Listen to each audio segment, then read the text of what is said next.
What if you suddenly lost everything and had no one by your side? The bus wheezed as it came to a final stop in front of Lincoln High.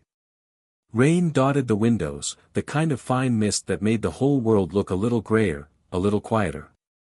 Inside, Jasmine Carter sat still, hoodie up, eyes down. She adjusted her backpack strap and glanced out the window at the crowd of teenagers already filing into the front doors.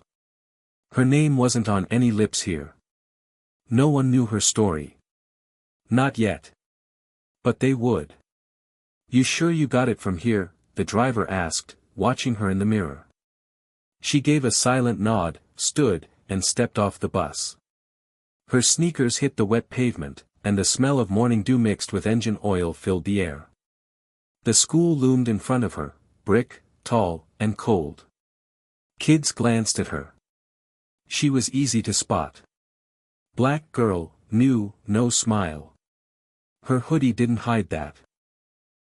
A group of cheerleaders near the steps paused, their leader flicking a strand of blonde hair behind her ear, eyes narrowing. Inside the school, the halls buzzed. Jasmine walked with silent steps, holding her schedule in one hand like a shield. She passed locker after locker, her eyes scanning, trying to find a number that matched what was on the page. "Yo, who's the new girl?" someone whispered. "She from the city or something? Bet she got kicked out." Jasmine heard it all but said nothing. She found her locker, twisted the combination, and opened it to reveal an empty metal cave. A moment's peace. Then the slam. The locker door bounced back toward her face, stopping inches before contact. Laughter followed. "Oops," a girl's voice said mock-sweetly. "Didn't see you there." Jasmine turned slowly. The girl was tall, polished, perfect blonde hair in waves, Haley. Of course. "New girl," Haley said, eyes trailing up and down Jasmine's hoodie and jeans, "you're in the wrong town." Jasmine didn't respond. She simply reached up, reopened her locker, and began unpacking. Haley smirked. "Okay then. See you around, or not." Laughter echoed again, the group dispersing like hyenas after a kill. Jasmine breathed out, finally alone again. In homeroom, she sat in the back. The teacher barely acknowledged her before diving into a lecture about the Revolutionary War. Jasmine stared at the clock. Each tick was a little victory. When the bell rang, students filed out, and one brushed her shoulder a little too hard. "Watch it," he said without looking back.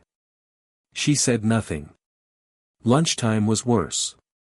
She walked into the cafeteria and felt every eye flick toward her. No empty tables.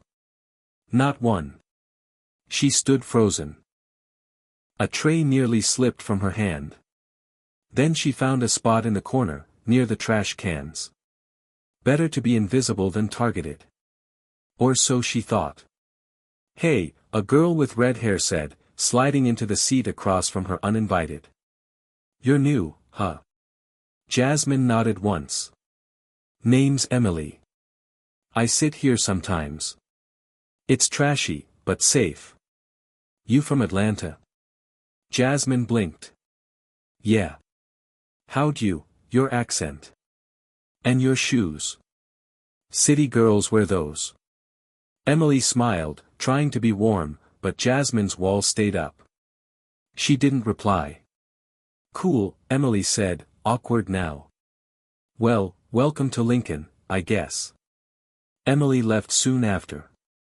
Jasmine stared at her tray, untouched. By the next class, the whispers were louder. She passed Logan, a tall, lean junior who watched her more closely than the others. He saw the way she held herself. Balanced. Quiet. Alert. Like a coiled spring. In gym, the coach handed out basketballs and barked instructions. Jasmine tried to keep to herself. She bounced the ball, tried a shot. Missed. Someone laughed. "Stick to jump rope, new girl." Another voice, "Bet she can't even dribble." Haley again. Jasmine turned. Haley smiled. What, you mad? Do something. Jasmine stared back, eyes unreadable. She turned away. The ball rolled to her feet. She picked it up and kept playing. That night, at home, Jasmine unpacked in silence. Her mom called from the kitchen, "How was school?"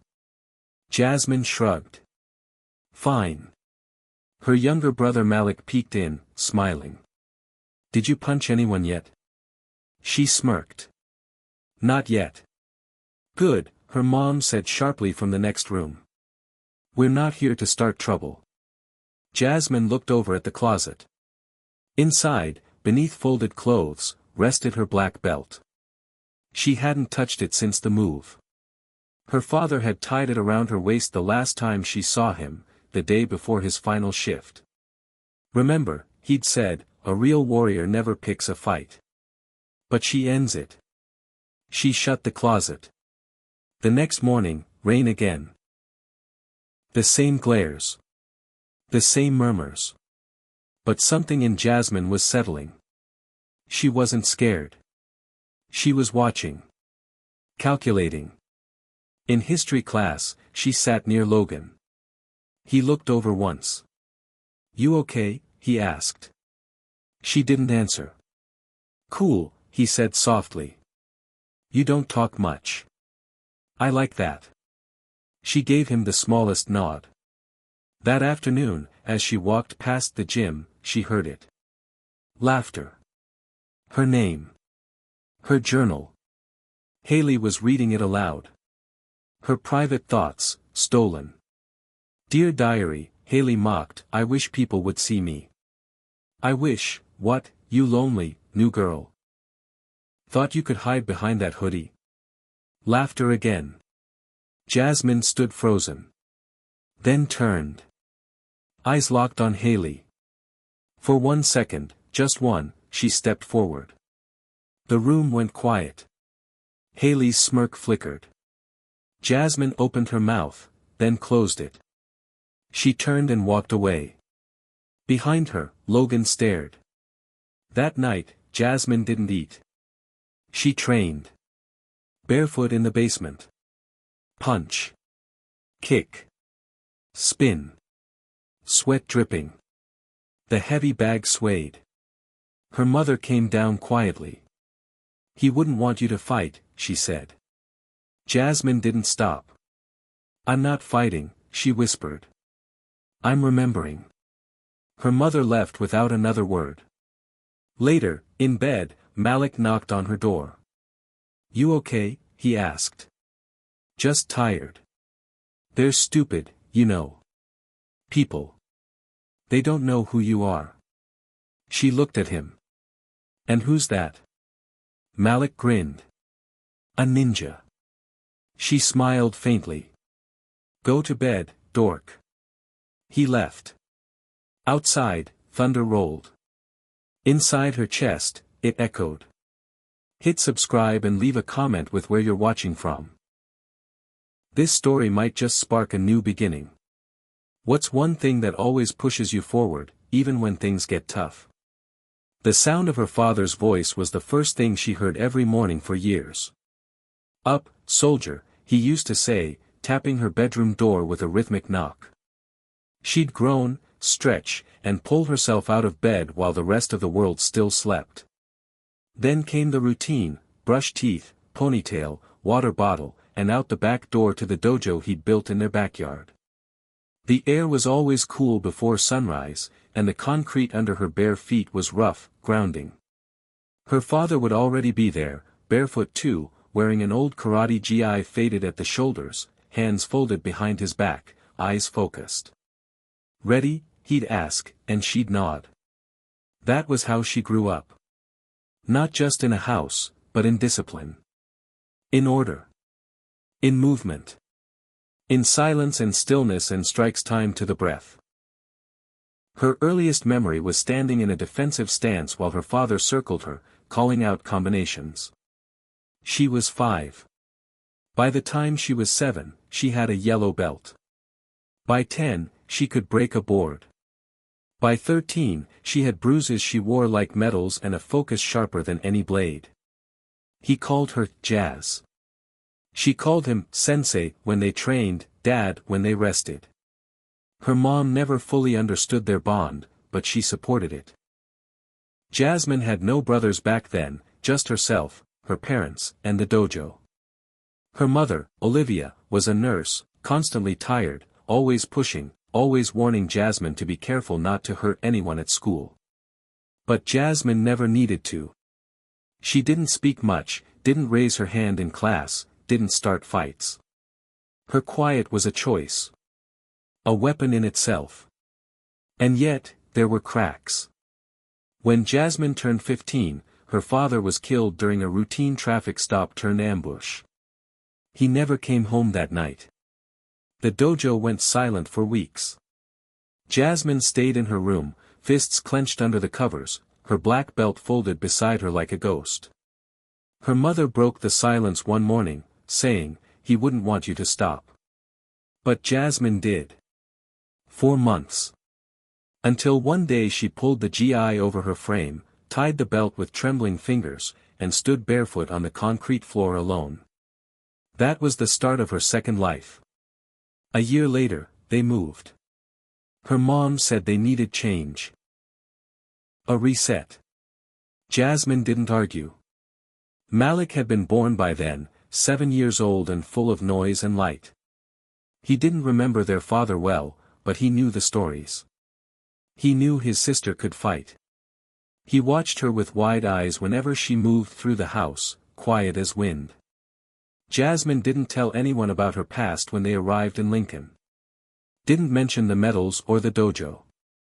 She left the GI packed away. No one needed to know. She told herself this wasn't about hiding. It was about peace. But peace is hard to find when people see you as a target. She walked the halls of Lincoln High with the gait of someone who knew how to move her body with intention. But even that didn't protect her from the stares. The assumptions. The whispers. She heard the word ghetto once. Why is she so angry all the time? Another. She probably doesn't even have a dad, someone muttered in math class. That one had hit the hardest. She'd gripped her pencil so tightly it snapped. No one noticed. She didn't react. Didn't give them what they wanted. Her mother always said, "Don't let them see what you feel. They don't deserve that part of you." So Jasmine held her expression steady, her eyes neutral, and kept walking. The only one who seemed even remotely human to her was Logan. He wasn't loud. He wasn't part of the toxic cheer squad. He kept to himself, mostly. She caught him watching her sometimes, not in a mocking way, but curious, like he saw something no one else did. That unsettled her more than the teasing. Because she couldn't afford anyone seeing too much. She remembered the betrayal too well. Back in Atlanta, her best friend, Janessa, had turned on her the moment she got popular. Janessa had once trained with Jasmine in karate, too. They'd grown up like sisters. But one day, a boy, a rumor, a fight at school, and suddenly Jasmine was painted as violent, angry, dangerous. The school board nearly expelled her. Her medals were taken down. Janessa told them Jasmine had gone too far in practice. That she lost control. It was a lie. But people believed it. The move to Lincoln wasn't just about grief, it was about escaping a past no one wanted to hear the truth about. Jasmine had learned something then: silence was safer than defending yourself. Because defending yourself got twisted. Her mother worked double shifts at the hospital, always trying to hold things together. She'd come home at midnight, exhausted, kiss Jasmine's forehead, and whisper, "We're okay. We're going to be okay." Jasmine didn't believe it, but she nodded anyway. She didn't want to add weight to her mom's already heavy shoulders. Sometimes, Jasmine would sneak out early and run. She didn't like the gym. She liked open air. She ran past rows of houses, past the quiet trees, past the stares of early joggers. She ran to feel her body moving like it used to. Controlled. Powerful. Unapologetic. But even running couldn't drown out the memories. Her father's laugh in the dojo. The way he'd correct her stance with a gentle touch. The last time he hugged her. His casket draped in a flag. Now, at Lincoln High, all she had was shadows of those moments. People didn't ask questions about who she was. They filled in their own answers. That's the thing about small towns. They prefer assumptions over truth. Haley had already decided Jasmine was a threat just by looking at her. The wrong skin color, the wrong voice, the wrong silence. Haley didn't understand restraint. Jasmine could have ended that conversation by the lockers with a single strike. Open palm to the sternum, knock the air out of her lungs, watch her crumble like glass. But she didn't. Because her father had taught her something better. Just because you can, he'd said once, doesn't mean you should. She repeated that to herself now like a mantra. Just because you can, doesn't mean you should. Still, the sting lingered. Her journal, violated. Her brother, bullied. Her thoughts, mocked. She wondered, quietly, how long she could hold back. Not because she wanted to fight. But because there were lines. Everyone had them. Hers was getting thinner by the day. The school felt like a battlefield she wasn't allowed to acknowledge. She wasn't Jasmine, the champion fighter, the girl with trophies and scars earned in silence. She was just, new girl. She had no armor here. No dojo. Just the memory of a man who taught her how to stand tall. At night, she lay in bed and stared at the ceiling, counting each breath. She remembered the bow at the end of every class, how her father would press his fists together and nod. "We end with respect," he'd say. She missed that part. Not the fighting. The respect. The recognition. In Lincoln, she felt invisible and targeted at the same time. She thought of Emily. The redhead had tried. That counted for something. Jasmine hadn't meant to shut her out, but trust wasn't something she handed out anymore. Trust had a cost. She closed her eyes and whispered her father's old morning call. "Up, soldier." Maybe tomorrow she'd answer. Maybe. The rain had stopped by the next morning, but the air still held a heaviness that clung to Jasmine's skin like bad memories. She walked to school with her hood down this time, face exposed to the cold breeze, daring the wind to press against her resolve.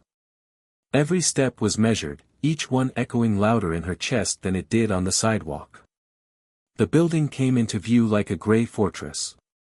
Jasmine's eyes scanned it the same way she would a sparring ring, sizing up the terrain, feeling for rhythm, listening for intent. Lincoln High had already marked her. She could feel it in the way students glanced sideways as she passed, the half-finished whispers, the sudden hush when she entered a room. She wasn't just new anymore. She was targeted. In first period, Haley leaned back in her seat and accidentally knocked over Jasmine's books. The thud was sharp against the tile. Jasmine knelt, collected them calmly. No eye contact. No words. Haley's friends laughed behind cupped hands. "Must be used to cleaning floors," one girl snickered. Jasmine inhaled slowly, a technique her father taught her: fill the lungs, expand the chest, count to 4. Then exhale through the nose. Control over chaos. After class, in the hallway, the harassment escalated. A shove.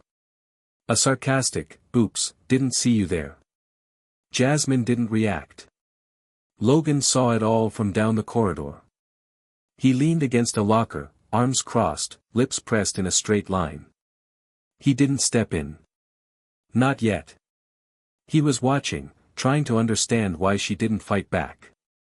He didn't know her story, but something about the way she moved, precise, balanced, like she was calculating more than reacting, told him there was more beneath the surface. In gym, Coach Reynolds barked for everyone to pair up for flag football. Jasmine found herself last, as usual. Coach sighed and threw her a jersey. "Carter, you're on the blue team. Defense." She nodded. The game began. It wasn't real football, but it had enough contact for people to use it as an excuse. Jasmine watched Haley cut through the field like she owned it, smirking each time she passed. Then, like clockwork, Haley made her move.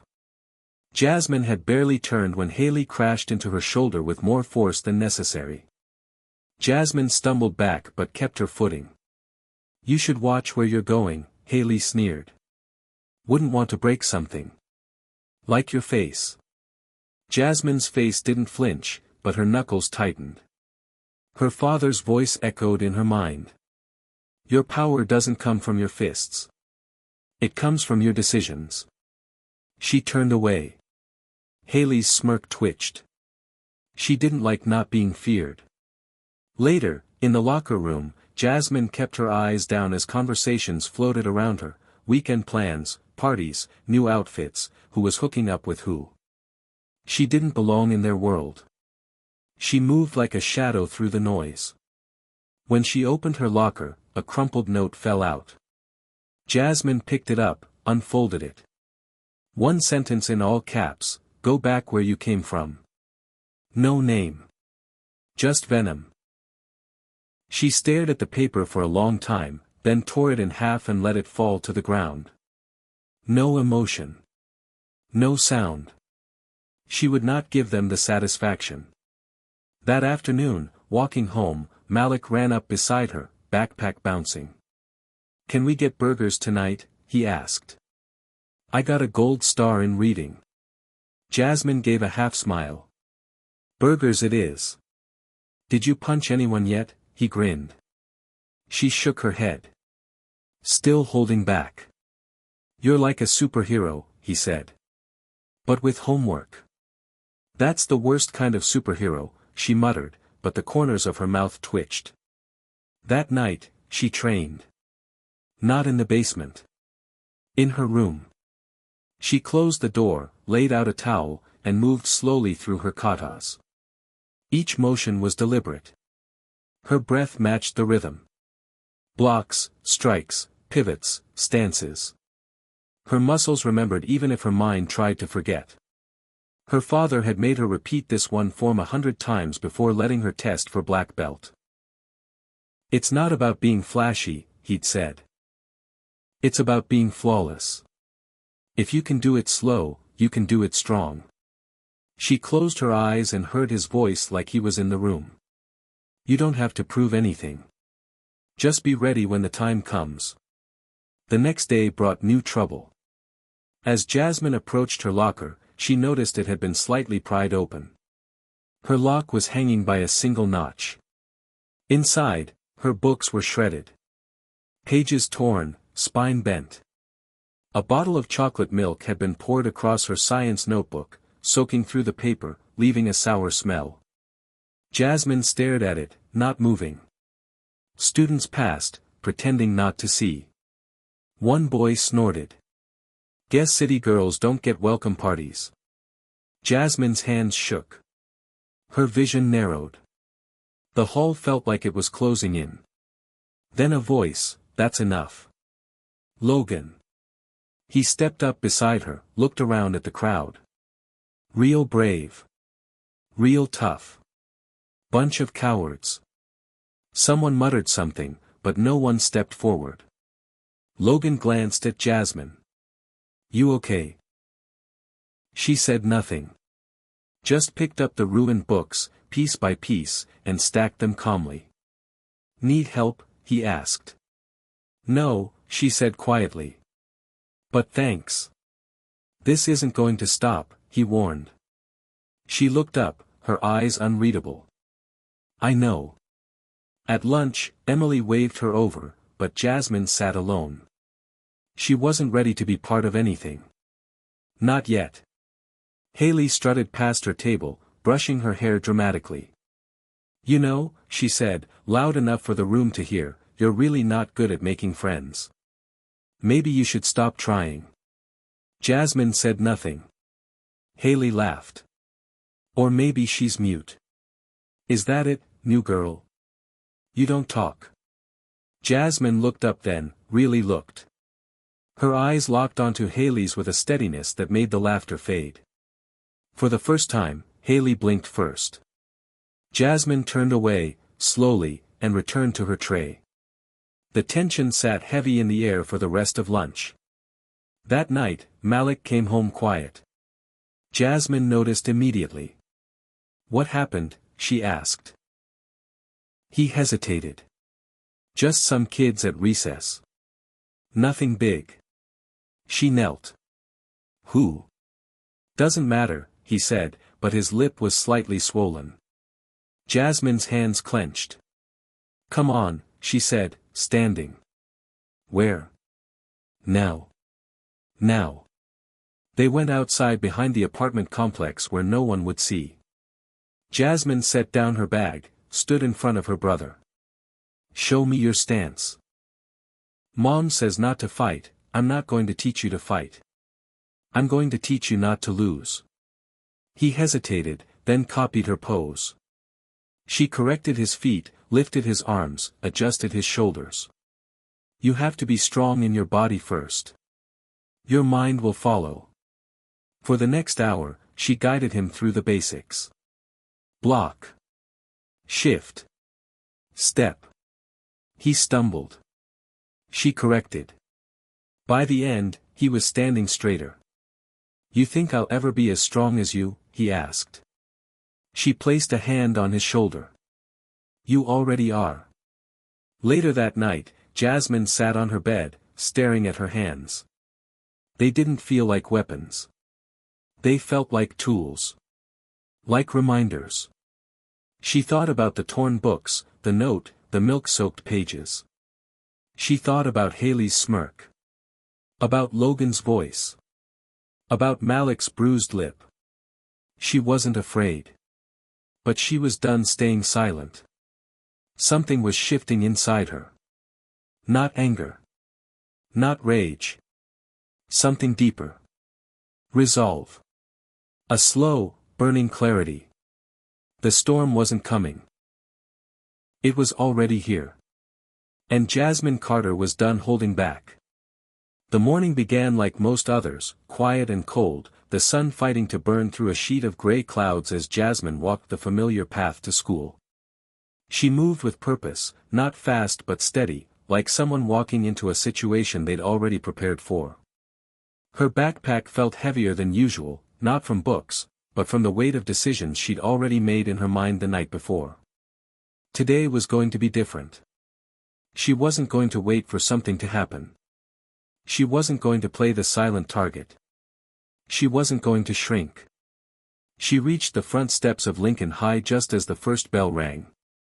Kids streamed inside, laughter and music spilling from headphones, backpacks bouncing, the noise of another day pressing in from all sides. Jasmine stepped through the doors and into the hallway like she was stepping into a ring. And she was. Her locker was still sticky with dried milk, the lock newly replaced, the stench of spite clinging to the metal. She twisted in the code, pulled it open, and found a fresh note inside. This one was simpler, drawn in marker across the inside wall, a smiley face with X's for eyes and the word loser underneath. Jasmine stared at it for one long moment, then reached into her bag and pulled out a small square of black tape.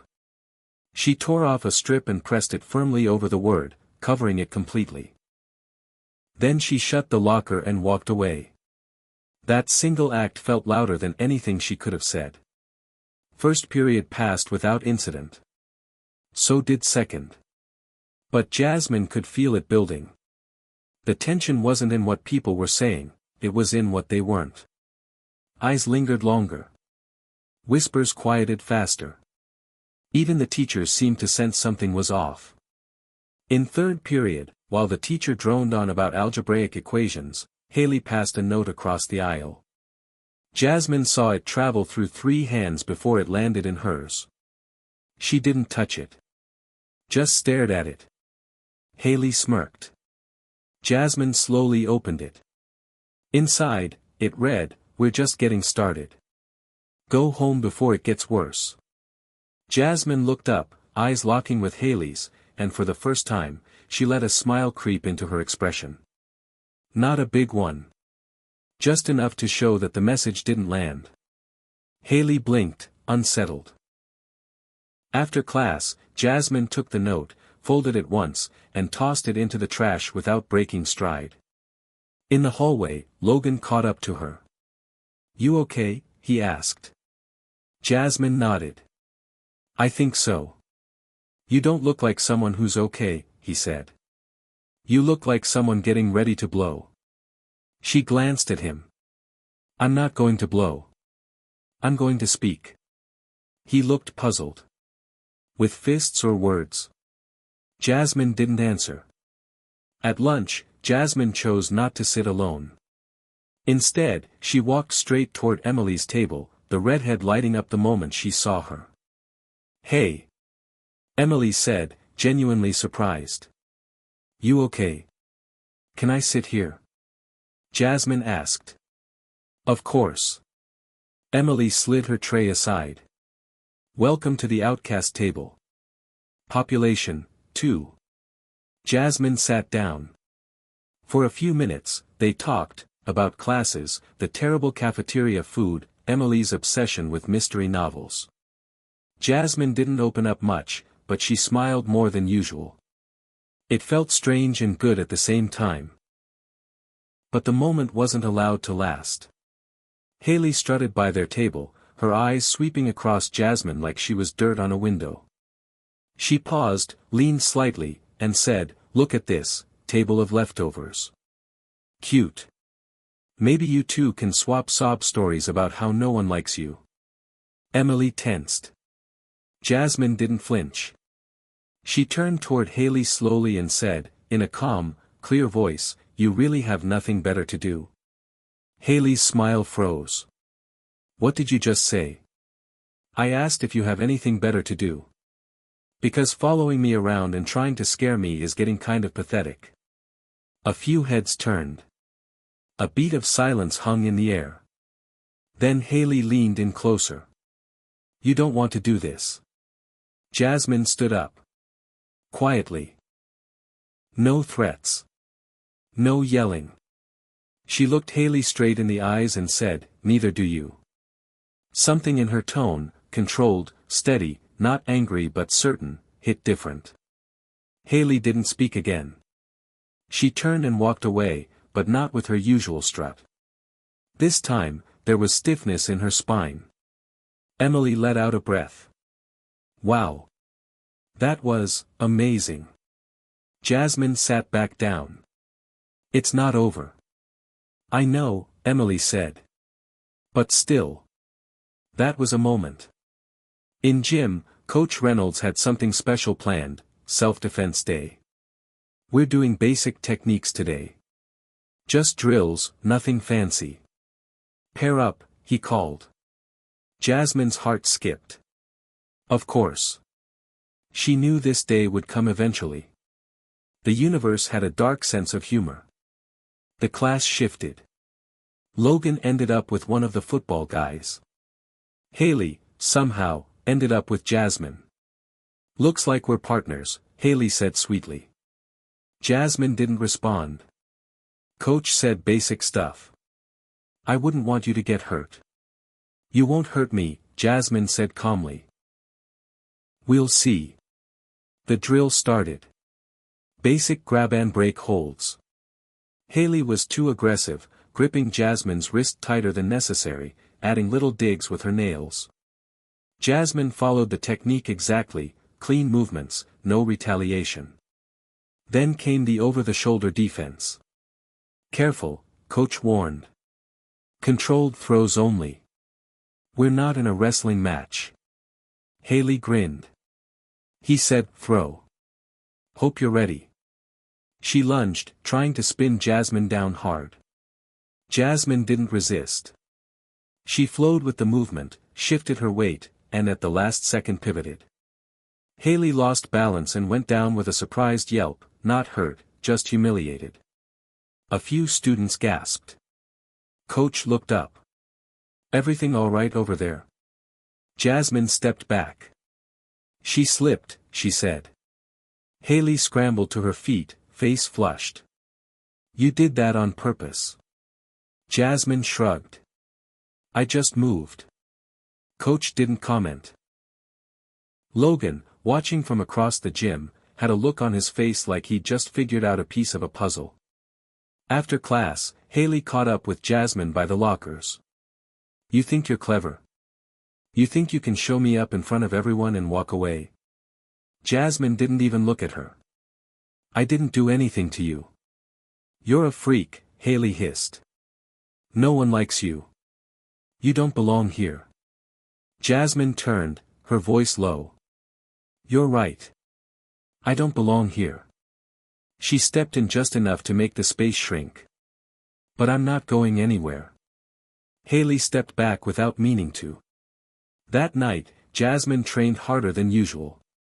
Her fist struck the heavy bag with precision. Each kick echoed through the basement. She was no longer training just for herself.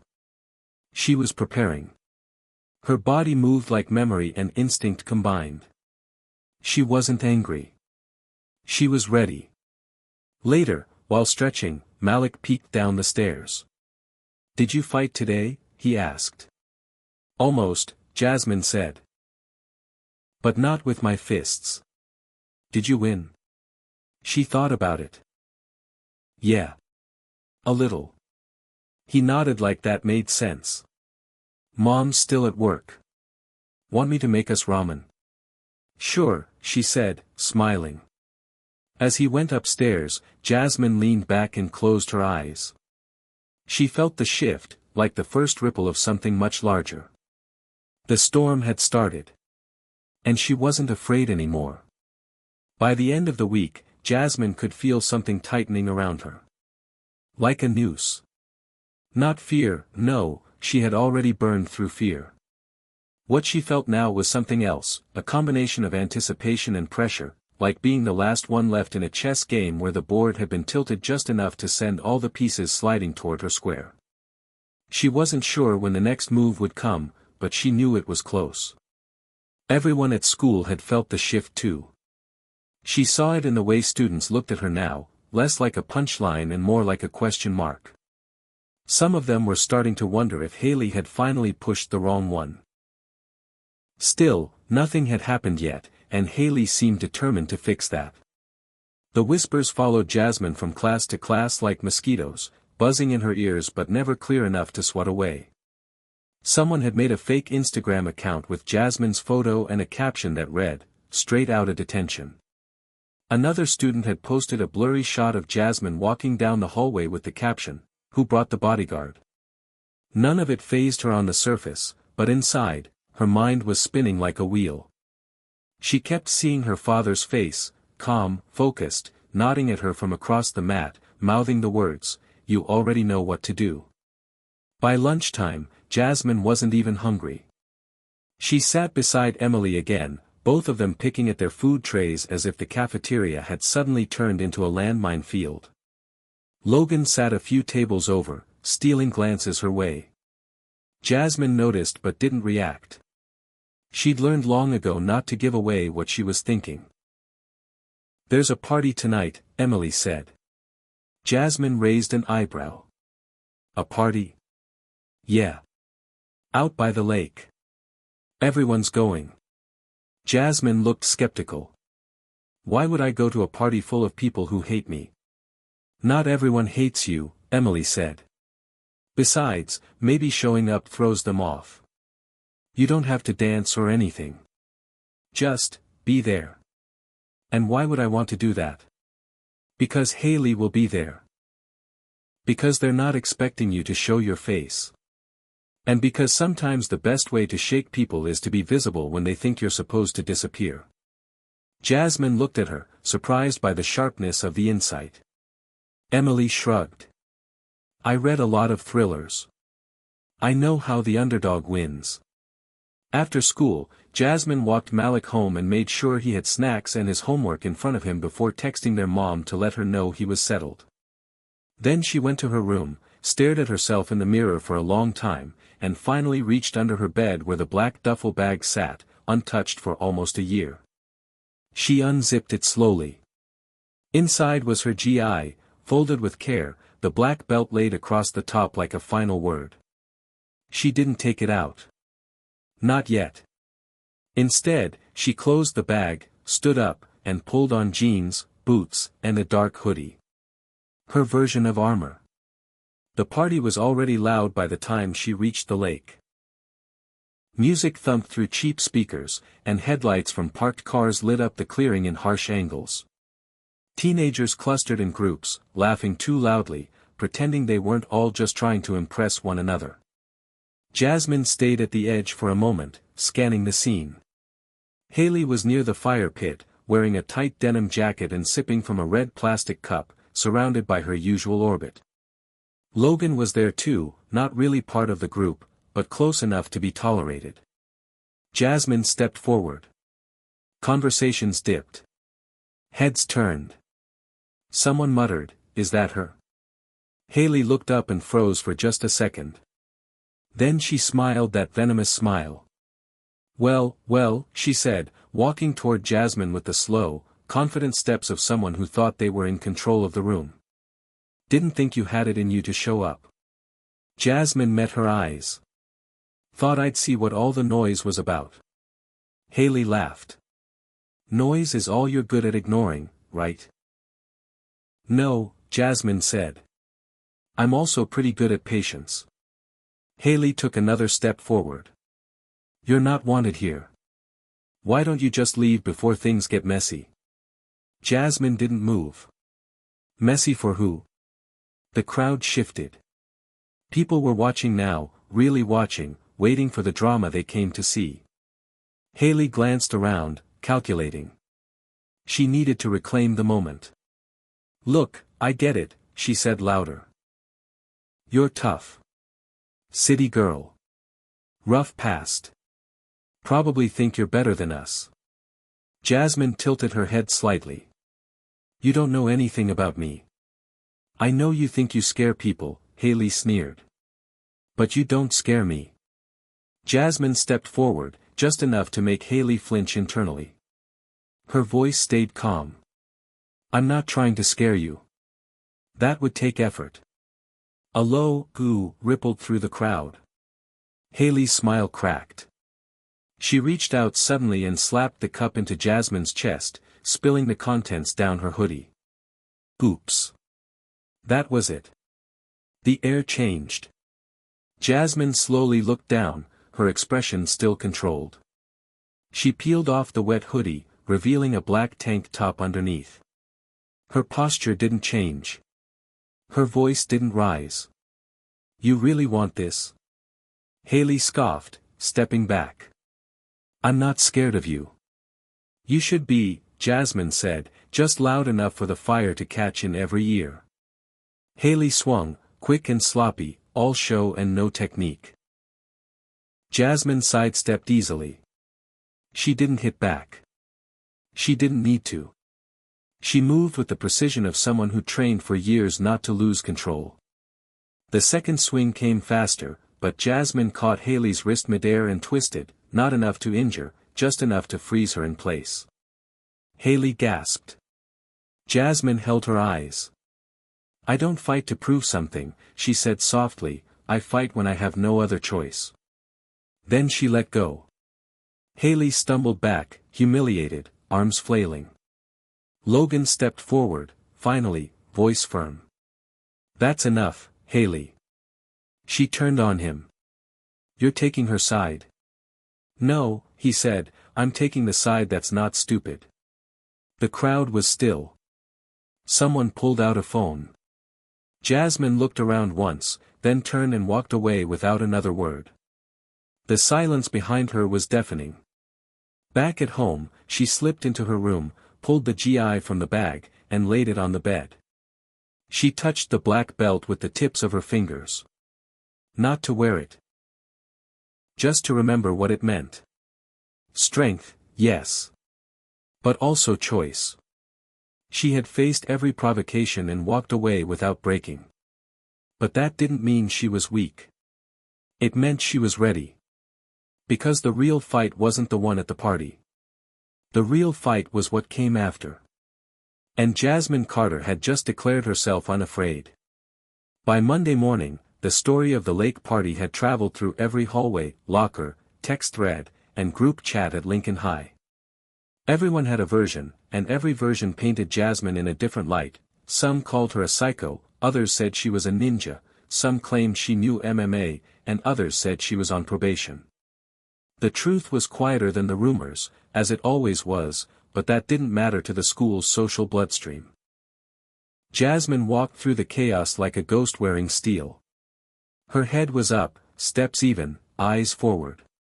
Whispers trailed her like shadows, but none of them reached her ears anymore. The moment at the party had changed something. Haley wasn't walking the same either. She still wore her designer jacket, still had her loyal satellites orbiting her like planets, but her voice was just a little lower now, her confidence a little more forced. People noticed. They weren't siding with Jasmine necessarily, but they had started looking at Haley with new eyes, like maybe the queen bee had a crack in her crown. At lunch, Jasmine sat with Emily again, this time more relaxed. Emily had a tray of fries and a book under one arm. "You're famous," she said with a grin. "You know that, right?" Jasmine raised an eyebrow. "For not throwing a punch." "For throwing the right kind of silence," Emily replied. "It's kind of poetic, really." "I wasn't trying to make a scene," Jasmine said. "I know," Emily said, munching a fry. "That's what makes it even more powerful." They sat in silence for a moment, watching the cafeteria churn with gossip energy. Logan came over a few minutes later, setting his tray down beside Jasmine like it was nothing. "Hey," he said, casual but not careless. "Hey," she replied. "You good?" he asked. She nodded. "I'm used to it." "That's what worries me," he said, more serious now. "Being used to it." Jasmine looked at him. "What do you mean?" "I mean, people shouldn't have to be used to being targeted. Or tough all the time. That's not normal." She didn't know what to say to that. No one had ever put it like that before. Not her mom, not even her dad. She just stared at her tray. "I've seen you train," Logan said, voice lower. "In the old gym by the back lot. You don't just know self-defense. You've got discipline. That's not normal either." Jasmine looked up sharply. "You were watching me?"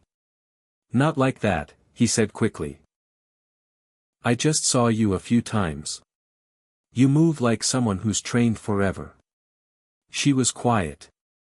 "My dad taught me. Since I was 6. He must be proud," Logan said. She didn't answer right away. "He passed away last year." Logan paused. "I'm sorry." "It's all right," Jasmine said, not looking at him. "He's still here. Every time I breathe through a hard moment, every time I choose to step away instead of strike, he's still teaching me." Logan nodded, eyes fixed on the table.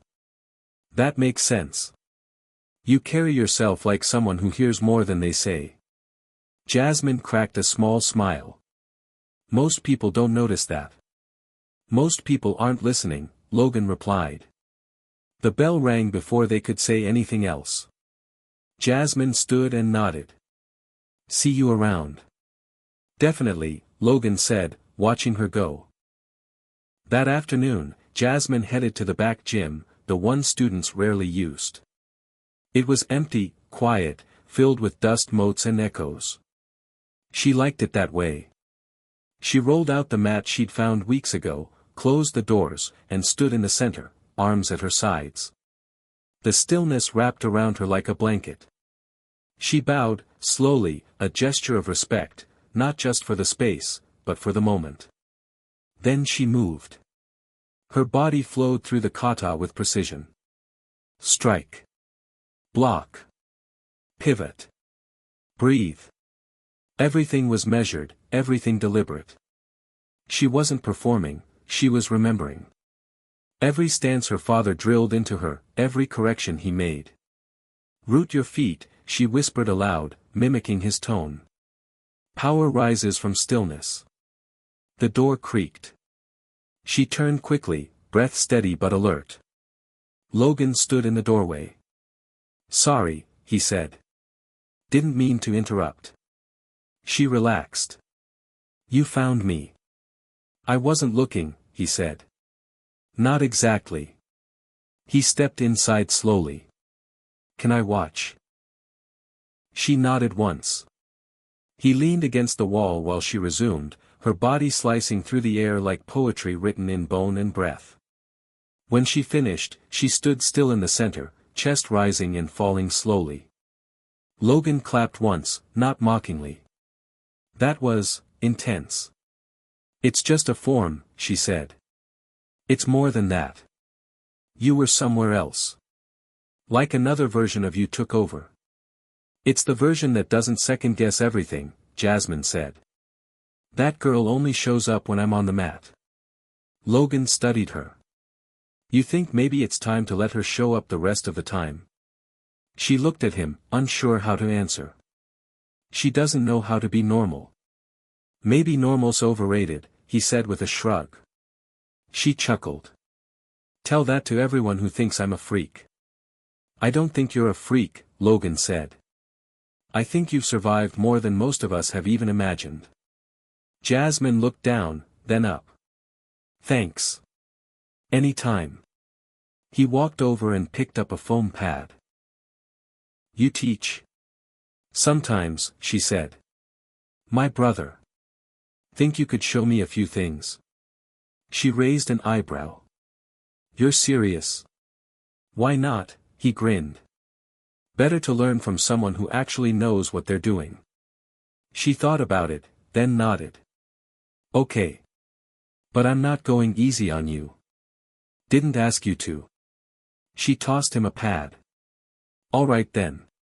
Let's see what you've got. For the next hour, she ran him through the basics: stance, guard, balance. He wasn't bad, but he was stiff, unsure. She corrected him gently, never laughing, always focused. Logan followed her instructions closely, breathing heavier with each drill. When they finished, he wiped his forehead. You're tougher than Coach. Coach never makes you practice kicks 10 times in a row, she said. With you yelling numbers like a drill sergeant, he added with a grin. She laughed, the sound surprising even her. You'll live. He looked at her, more serious now. You ever think about joining the school martial arts team? We have one. Small, but it's real. She shook her head. Not here to win trophies. What are you here for then? He asked. She paused. To make sure people like Haley don't break people like my brother. Logan nodded slowly. That's a good reason. It's the only one that matters. Outside, the sun had dipped below the trees, painting the sky in orange and purple streaks. Jasmine rolled up the mat and tucked it into the corner. As she slung her backpack over one shoulder, Logan walked beside her. You know, he said, people are scared of you now. They don't say it, but they are. Good, she replied. Maybe that fear will buy someone else peace. It's not just fear, he said. Some people are starting to respect you. Jasmine didn't smile, but her eyes softened. Respect lasts longer than fear. Exactly, he said. That's why you've already won. Jasmine stepped outside, the evening breeze hitting her face, and for the first time since she'd arrived at Lincoln High, she felt the faintest hint of something lifting from her shoulders. Not the fight. That was still ahead. But maybe, just maybe, she wasn't fighting it alone anymore. The house was too quiet when Jasmine walked in that evening. The lights were on, but the usual rhythm, the sound of Malik's cartoons, the scent of dinner warming on the stove, his footsteps running to greet her, was gone. Her gut twisted as she dropped her bag by the door and called out, Malik. No answer. She moved quickly, pushing into the living room, then into his room, where she found him sitting on the edge of the bed, holding a pack of frozen peas to his lip. His shirt was rumpled, and his eyes were rimmed with red. He didn't look up when she entered. "Malik," she said, her voice sharp, then softening as she knelt beside him, "what happened?" He hesitated. "Just some kids at the park," he muttered. "I didn't even do anything." Jasmine reached out and gently moved the frozen bag away. His lower lip was swollen, cut in the center, purple starting to form beneath his skin. Her hands clenched. "Who did this?" she demanded. "Name's Malik." "It doesn't matter," he mumbled. "They're older. I couldn't do anything." Jasmine stood up, pacing the room. Her blood roared in her ears. She could already feel the heat in her limbs, the instinct to fight, to hunt them down, to make them regret ever breathing near her brother. Her fingers itched for action. But then she looked at him again, so small, shoulders hunched, hiding pain behind pride, and she stopped. Her father's voice returned like a ghost, "The point of power is not revenge. It's protection." She took a slow breath, then crouched in front of Malik again. "Okay," she said. "We're going to do something better. I'm going to teach you how to make sure this doesn't happen again." Malik blinked at her. "What? Like, fighting?" "No," she said firmly. "Like defending yourself. Like knowing how to move so they can't touch you. Like being confident enough to make them think twice before trying anything." For the rest of the evening, the two of them pushed back the coffee table in the living room. Jasmine showed him how to stand, how to breathe, how to watch for someone's center of gravity. She guided his hands, corrected his footing, and taught him how to block, not to attack. Malik was awkward at first, laughing nervously, unsure if he should take it seriously. But as she demonstrated again and again, never mocking, always patient, something changed in him. His shoulders straightened. His hands steadied. He started asking questions. By the end of the night, Jasmine saw a spark return to his eyes. "Why are you so good at this?" he asked, breathless. "Because I had to be," she said. "But I'm teaching you so you don't have to feel like I did." "Like what?" "Like you're always bracing for something to hit you." Malik nodded, then leaned against her. "I'm glad you're my sister." She wrapped an arm around him, her anger replaced by something stronger, purpose. That night, after Malik went to sleep, Jasmine sat on the edge of her bed and stared at the ceiling. Her hands were still, her thoughts sharp. She realized something important in that moment: not every battle needed fists. Sometimes, the stronger act was teaching someone else how not to fall. She didn't need to be feared to protect her brother. She needed to be present. And maybe, just maybe, that was a different kind of strength, one her father would have been proud of. It started with a text. Just a casual invite, wrapped in fake kindness, but Jasmine read it like a red flag waving in a hurricane. "Peace party at my house. No drama, just good vibes. You in?" Haley had sent it, her tone suspiciously sweet. For a full minute, Jasmine stared at her phone, feeling that itch in her gut, the one that warned her when something smelled like bait. Emily was the first person she showed it to. "It's a setup," Emily said without hesitation, her mouth twisted in concern. "You know that, right?" Jasmine nodded. "Of course. But if I don't go, it looks like I'm hiding. And if I do, well, I'm walking into her territory." "That's not bravery," Emily said carefully, "that's a trap. A pretty one, sure, but still a trap." Jasmine didn't answer. She already knew what she was going to do. It wasn't about bravado or proving anything. It was about control. Showing up on her terms. Showing Haley that intimidation was no longer a currency she accepted. When she arrived at Haley's house, the music was already thumping through the lawn like a heartbeat gone wild. The place was packed, students from every corner of Lincoln High spilling through the open doors, red plastic cups in every hand, laughter tinged with cruelty echoing through the night air. Jasmine stepped onto the porch, head held high, wearing a black jacket and quiet confidence. Inside, the party was a swirl of noise and movement. Someone bumped her shoulder, glanced at her, and quickly moved on. She felt the weight of eyes, the static of judgment. But she kept walking, past the kitchen, past the groups gathered in corners, straight into the belly of the storm. Haley spotted her within minutes. Dressed in a gleaming white top that caught the light like glass, she floated over with her signature smug smile. "You came," she said, faux delight dripping from every syllable. "I wasn't sure you'd be brave enough." Jasmine's tone was flat. "I'm not here to play games, Haley." "Good," Haley said brightly, handing her a drink. "No games. Just peace." Jasmine took the cup but didn't sip.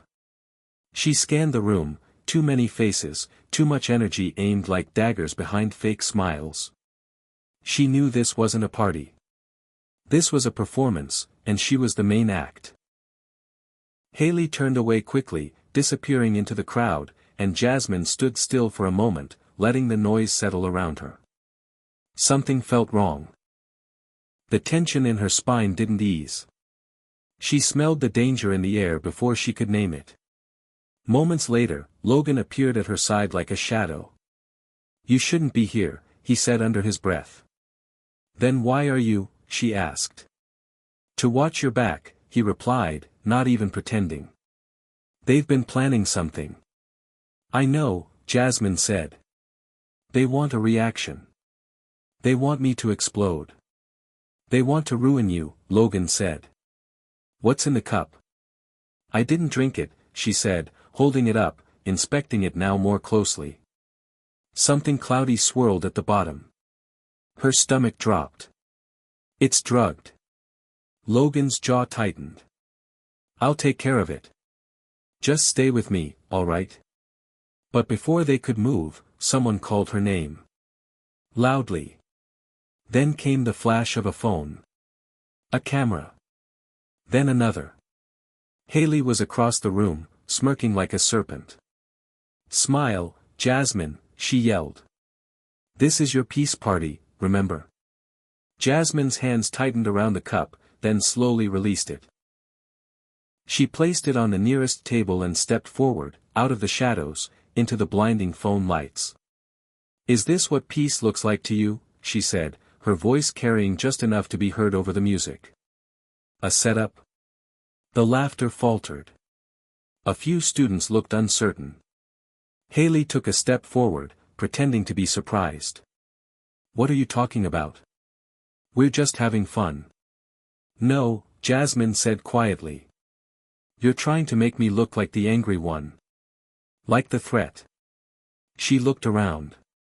"But I don't have to scream to be strong. And I don't need to fight to make my point."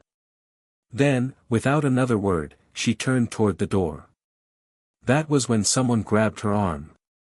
She didn't see who, it was too fast, a blur of fingers around her wrist and pressure behind her elbow. Her instincts screamed. She twisted, redirected, and broke the grip in one fluid motion, stepping away just in time to see someone stumble backward into a table. Phones were up again. Someone shouted, "Whoa, did she just?" Logan moved between her and the crowd, voice firm. "Back off.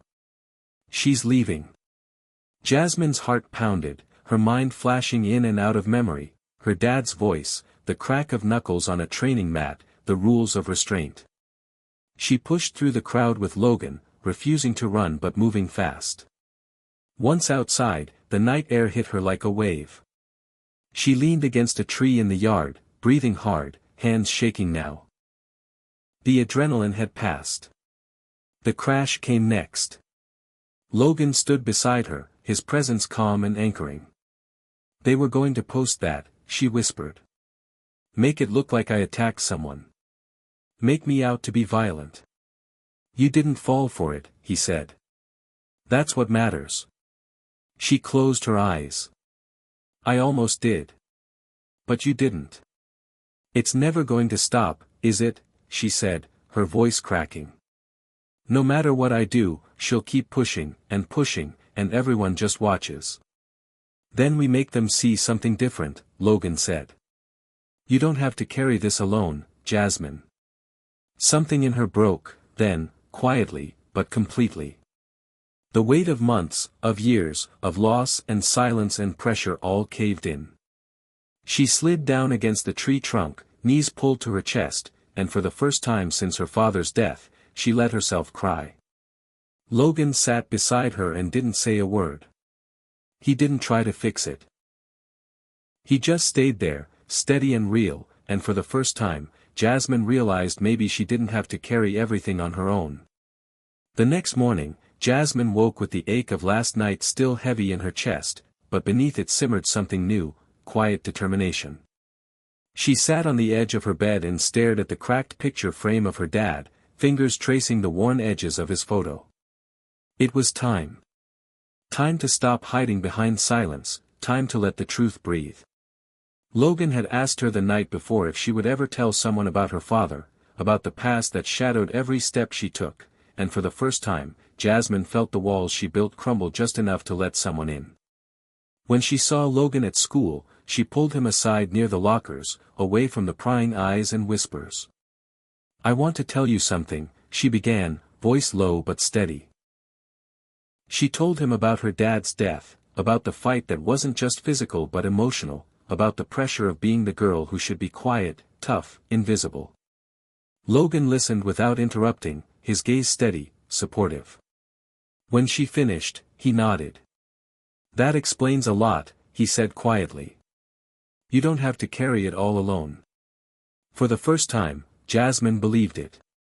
That afternoon, walking the halls of Lincoln High felt different. The school wasn't just a battlefield anymore, it was a place where she could stand. She wasn't just the new girl with a secret past, she was someone with a voice, and maybe, just maybe, a future. Emily spotted her and gave a small, approving smile before pulling a few friends over. We've got your back, Emily said. All of us. Jasmine nodded, feeling the warmth of that unexpected support. When the principal's office called her in the next day, Jasmine braced herself. But instead of reprimand, she was met with surprise. You want to teach self-defense classes here? The principal asked, eyebrows raised. Jasmine nodded, heart pounding. Yes, sir. I want to help others learn to protect themselves, to feel strong, to not be afraid. The principal hesitated, then smiled. Let's see what you've got. The gym was quiet except for the sound of Jasmine's steady breaths and the soft thuds of her moves, blocks, strikes, stances, precise and powerful but controlled. Watching her, the principal's skepticism faded.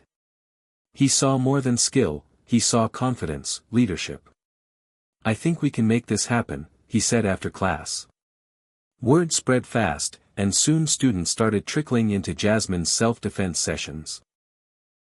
They came hesitant at first, unsure if this was just another thing they had to do or a chance to change. Logan was the first to ask to join, eager to learn and support. Seeing him there made Jasmine smile. Malik watched from the sidelines, eyes wide with admiration. His sister was no longer just the quiet girl, she was a leader. The room buzzed with energy, students sharing stories, learning to stand tall. Jasmine felt something awaken inside her, purpose, a reason to fight not just for herself but for those around her. But change didn't come easy. Haley's glare burned hotter every day, her influence slipping like sand through fingers. Jasmine knew the war was far from over, but now she was ready. Ready to face whatever came next with strength she never knew she had. Hit subscribe and leave a comment with where you're watching from. This story might just spark a new beginning. What's one thing that always pushes you forward, even when things get tough? Jasmine walked into Lincoln High that morning feeling a strange mix of nerves and calm she hadn't felt in months. The halls buzzed with students chatting, lockers slamming, footsteps echoing, but this time she wasn't just a face in the crowd. Something inside her had shifted, quiet strength, steady purpose. She spotted Logan near the entrance, waiting with that easy smile that had become a small anchor in the chaos of her life. "Ready for today?" he asked. Jasmine nodded. "Yeah. I'm tired of hiding." They walked together, side by side, past groups of students who once whispered behind her back but now glanced with curiosity or respect. Emily caught up with them, her usual confident stride carrying her like a banner of support. "We've rallied some people," she said, eyes bright. "You're not alone anymore." Jasmine smiled, grateful. That day, in front of the school administration, she presented her proposal to start free self-defense classes during lunch and after school.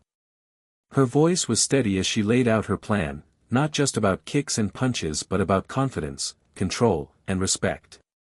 The principal, Mr. Hargrove, listened carefully, occasionally nodding. When she finished, there was a long pause, then a slow smile. "Miss Carter, this is exactly what our students need.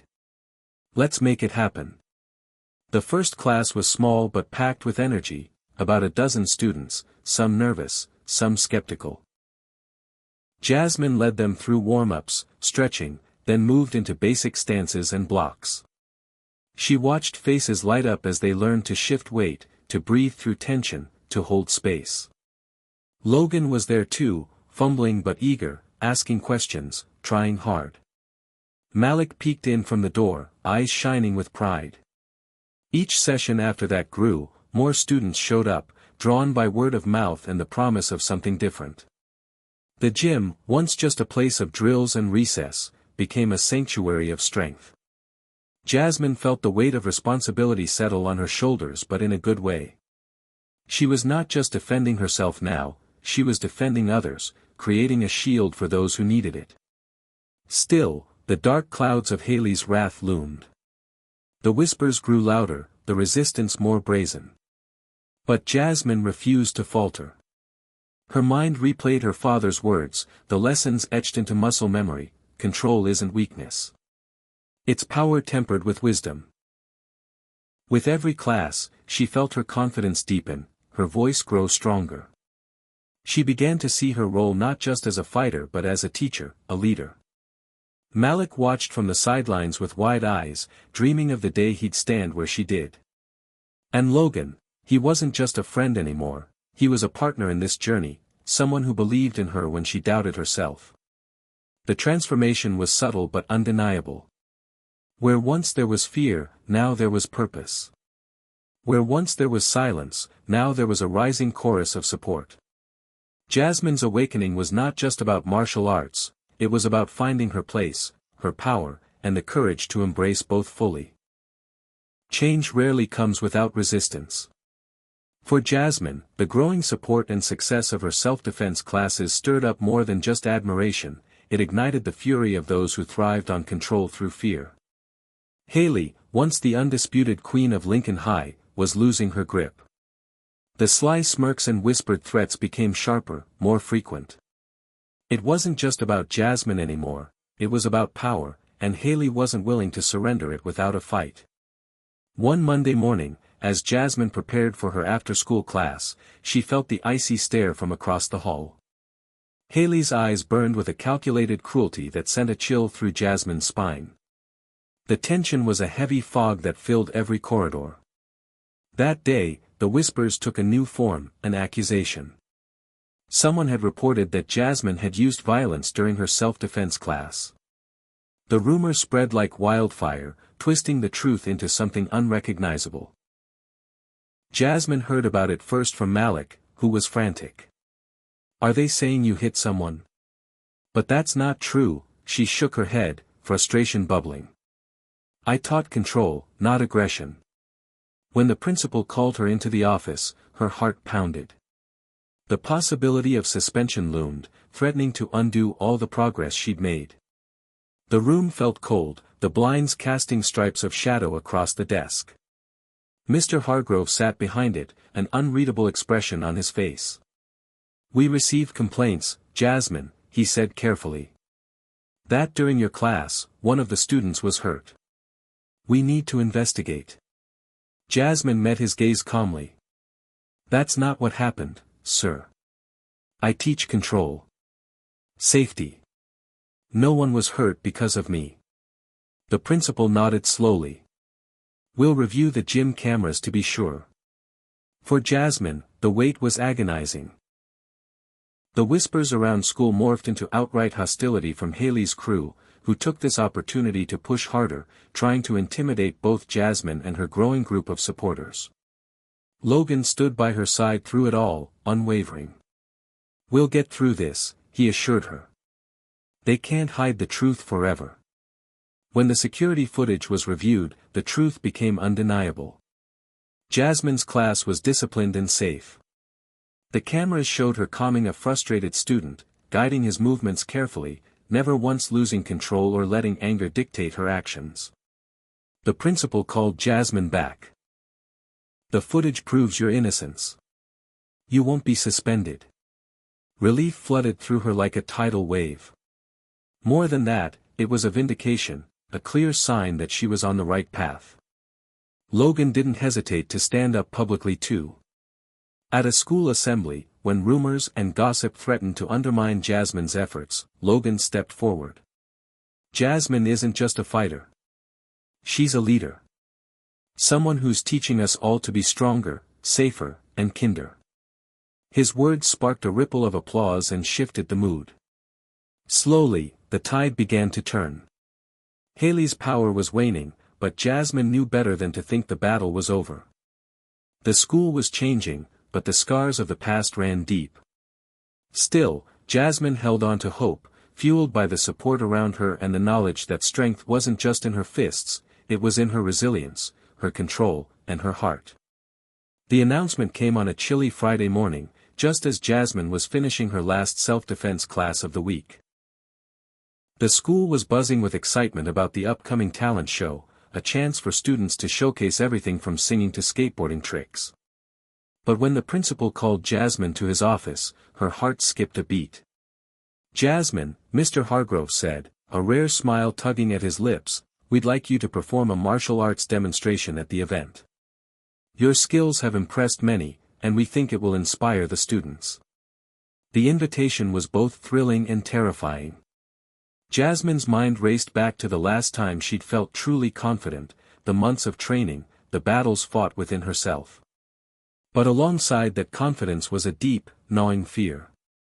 Flashbacks of her father's last words haunted her, stay strong, but don't lose yourself. She remembered the broken man she was before, the nights filled with silence and tears. Could she really stand in front of the whole school and perform? The fear almost made her say no. At home, Malik noticed the hesitation. You've got this, Jace. Dad would have wanted you to shine, not hide. His words echoed in her mind. The next few days were a blur of preparation. Jasmine practiced tirelessly in the gym, perfecting every move, every stance, every breath. Logan was her unofficial coach, offering encouragement and gentle corrections. The weight of the upcoming performance pressed on her, but so did the flicker of something new, hope. When the night of the showcase arrived, the school auditorium was packed. The lights dimmed, and one by one, students took the stage to share their talents. When Jasmine's name was called, the room fell silent. She stepped into the spotlight, the weight of 1,000 eyes upon her. For a moment, doubt threatened to overwhelm her.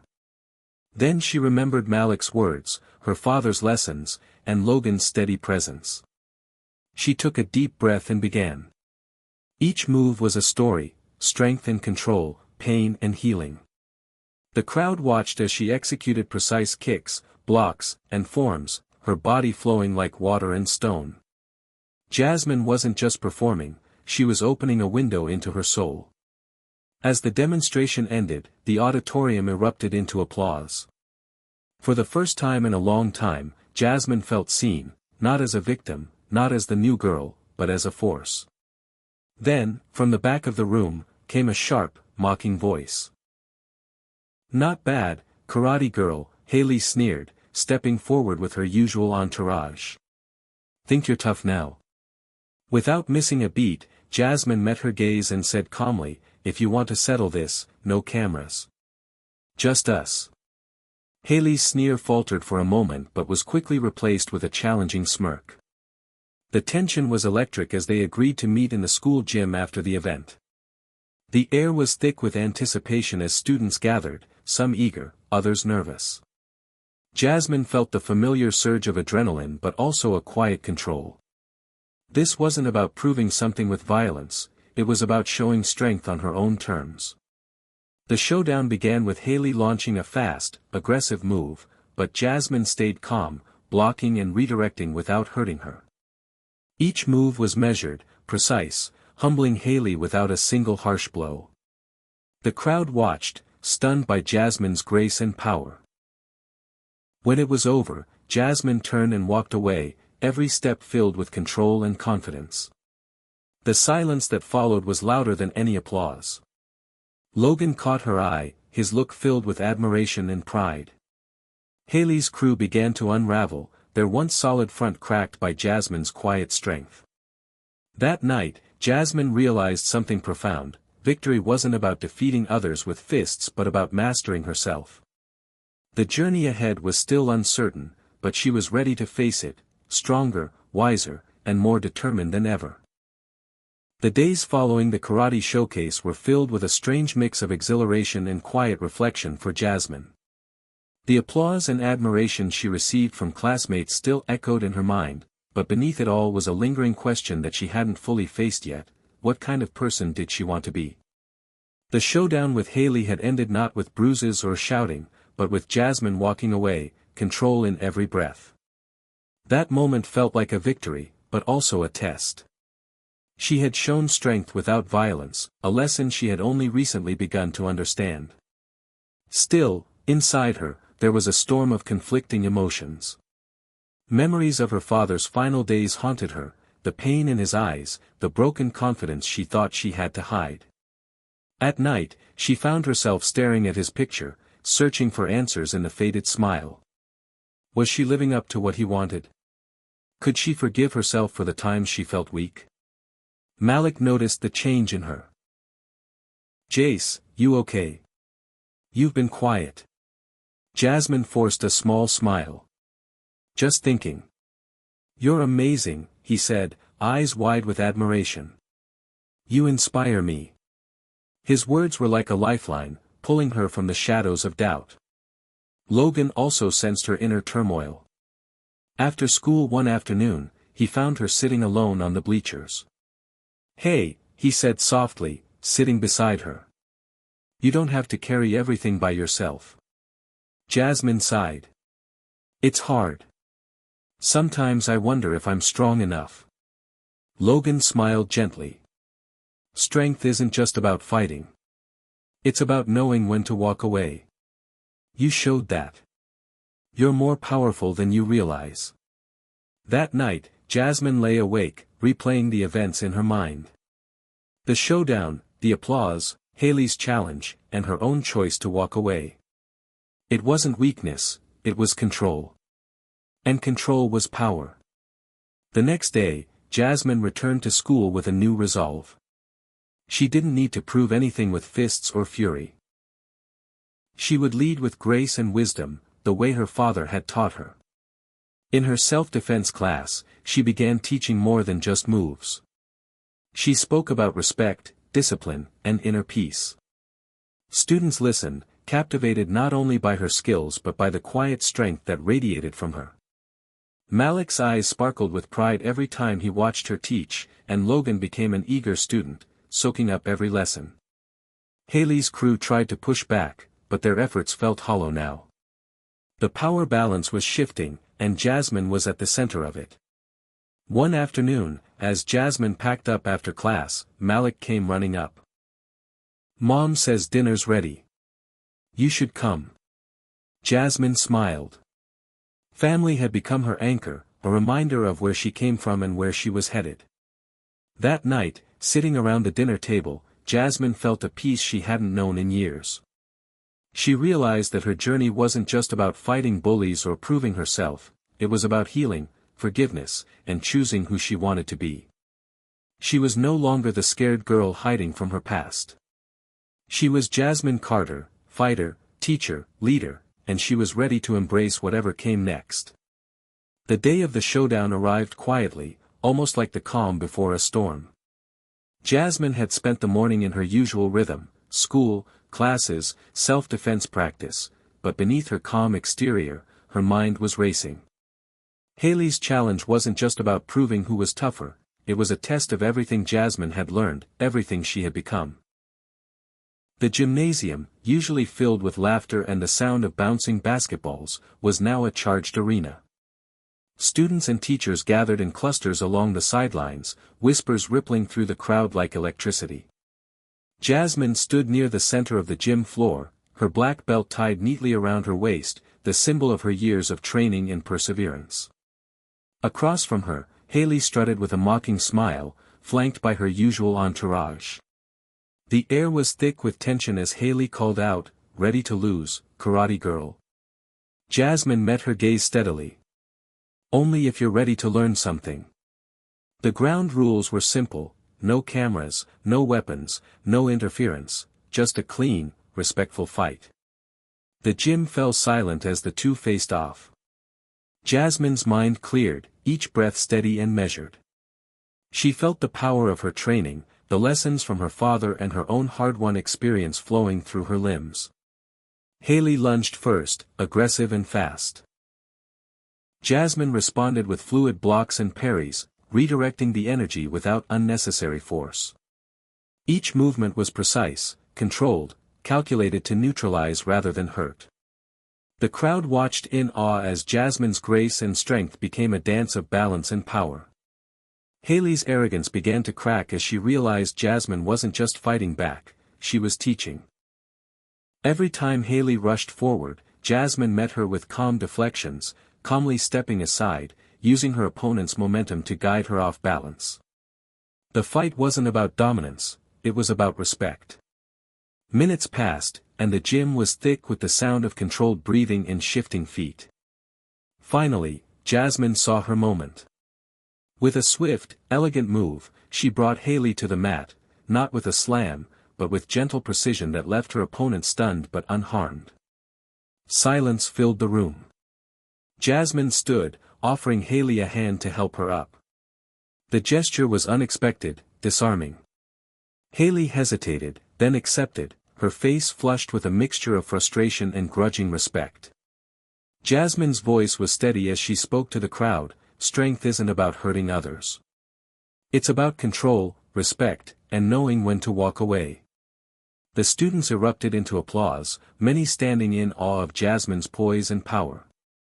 Logan's eyes shone with pride as he stepped forward. Haley's crew began to scatter, the foundation of their power shaken. Jasmine felt a deep sense of peace settle within her. This showdown was more than a fight, it was a statement.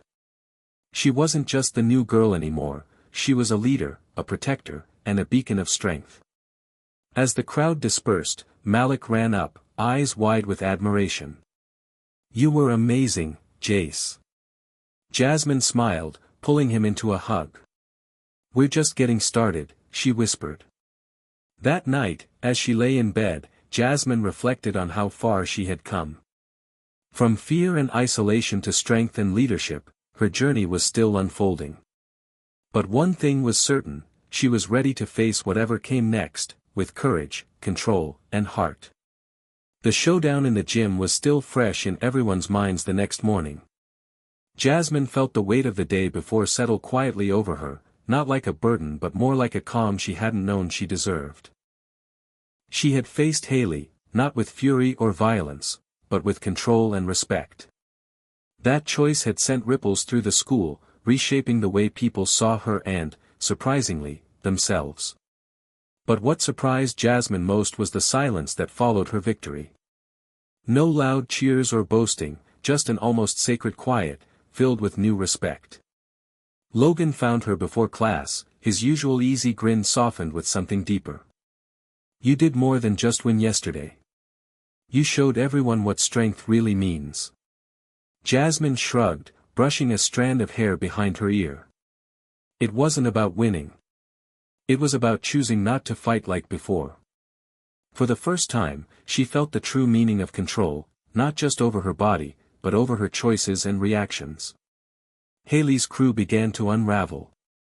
Without their leader's iron grip, the once solid circle of bullies grew thin, their influence waning like a fading shadow.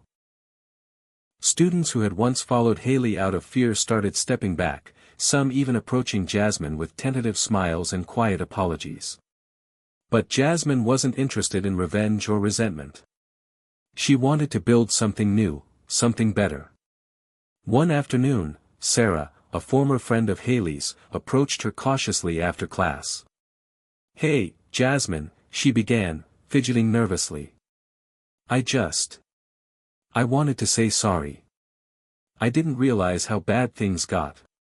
Jasmine looked into Sarah's eyes and saw genuine regret. "Thank you," she said softly. "It takes courage to admit that." It was the start of a new bridge, a fragile connection being rebuilt on trust and understanding. Malik watched all of this with wide-eyed wonder. His big sister, once so quiet and scared, was now someone people looked up to. "I'm proud of you, Jace," he said one evening as they sat on the porch steps. Jasmine smiled, feeling the warmth of family and belonging. But with every step forward, Jasmine knew the journey wasn't over. There would be more challenges, more tests of her strength and resolve. Yet, she felt ready, grounded in the lessons she'd learned from her father, her training, and her own heart. That night, as she lay in bed, Jasmine reflected on the choice she had made. To walk away from the fight. To lead with strength and compassion. It was a choice that defined her, not as a victim, but as a leader, a protector, and a fighter who chose her battles wisely. In the quiet of her room, she whispered to herself, "This is who I am. And this is only the beginning." The next day at school, the halls felt different. There was an undercurrent of respect for Jasmine that hadn't been there before.